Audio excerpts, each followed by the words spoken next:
On paper, the Raptors and Warriors, they get underway on Thursday. That may not be the ideal finals matchup that the NBA wanted. And the underlying fear coming into the season is nobody would be able to challenge Golden State. If anybody was challenging them, it would be the Rockets, and that would be in the Western Conference. Hardly anybody thought that team would beat Toronto.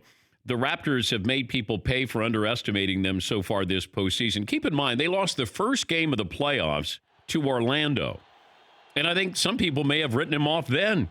Then they were taken to 7 games by the 76ers, needed a miracle shot by Kawhi to advance. A lot of people thought that was going to be the end for Toronto. Then the Bucks jump out 2-0 in the Eastern Conference Finals, and a lot of people who get paid to do this in this business said the series was over. Once again, we assumed the Raptors were in trouble, and here they are. They will not be denied. Now they take on the defending champs. I don't know if it's going to be a close series or not. I think we hope it's going to be. The Warriors are heavy favorites in Vegas, but I don't think anybody should be writing off the Warriors or the Raptors. They have Kawhi. They have some other interesting parts here. They have home court advantage. They're able to slow you down, which is going to be the key here. And there's no Kevin Durant playing, at least in game 1. And the question is Kevin Durant going to be playing any games in this series? Have we seen the last of Kevin Durant? Boogie Cousins might be playing more games than Kevin Durant. But the Raptors have home court, maybe no Kevin Durant throughout the series. Kawhi is right now the best player in basketball. The Rockets had success against the Warriors by slowing them down. The Raptors did that to the 76ers and the Bucks. And maybe they can take the Warriors out of their transition game. That's a lot to ask. The Raptors are going to, dominate on the boards. They did that against the Bucks and 76ers. They're good on the offensive glass. They're a really, really good defensive team, maybe the best defensive team in the playoffs. And keep in mind, the shorthanded Blazers were in every game against the Warriors.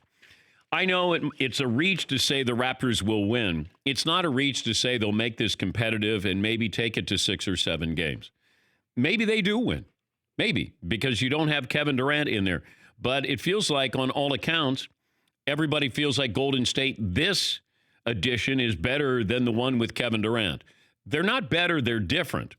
And I wonder what that means for the Raptors, because if Durant is there, how does that change the Raptors' defense in what they do?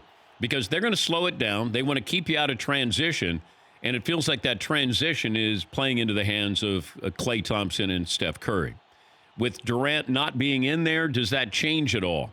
Durant, it feels like, in a half-court offense, is going to make you pay because he can hit that 15 to 18-foot jumper. You're going to focus on the perimeter. Durant is still able, but he gets his points no matter what, whether it's transition or half-court offense. But looking at the Raptors, I wouldn't underestimate what they've done. I wouldn't underestimate them right now, where they are, because Kawhi is playing wonderfully. The question is going to be, and it's been this way all season long for me with the Raptors, when I need somebody to step up, will somebody step up? Can I count on Fred VanVleet? Can I count on Kyle Lowry, Marc Gasol, Siakam? No, I don't know. That's the problem. If you say, hey, with Golden State, can you count on Draymond Green? Yeah. Clay? Yeah. Iguodala? Yeah, occasionally. Steph? Yeah. And then if KD happens to play, that's the problem here with the matchup. It's everybody, when they're good, then it's going to be really interesting, a great battle. It's when you're not good, how good can you be? And we know Golden State can still be very good, even when they're not, team-wise, playing well. The Raptors have to play a perfect series. That's where you have to have, if somebody is not playing well, somebody else is. You need to have at least a 2-headed or 3-headed monster if you're going to be able to, withstand, a 7-game series with Golden State. Yeah, McLevin. Do you think if we put up a poll, who's going to win the finals, anyone would pick the Raptors? Would they get a significant percentage, or no? People would go safe. Yeah. What if we asked how many games will the series go? Then I think you might get people realize, hey, this could at least be a battle. But if you just gave them the option of a 4-game sweep or 7-game series. Wow. See, I think the safer bet has got to be 7-game series, right? Oh. Well, the Raptors have home court advantage. And Yeah. I'm assuming that's going to get you at least one win, maybe two. That I'm guessing. But I think maybe I'm buying the hype, but I feel like the Raptors are going to be the best team the Warriors maybe have faced. Depending, I guess the Rockets and Raptors are pretty similar. But I will say the Raptors did go through two really good teams. Certainly the Bucks. There are a lot of people who thought the Bucks could beat the Golden State Warriors. It's just I get you in a half-court offense, and it changed Giannis. Because if I allow him to get in transition, then I'm in trouble.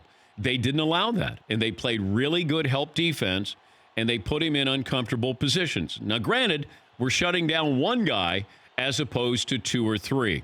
That's the difference, and that's why Golden State is a prohibitive favorite. I can shut down one.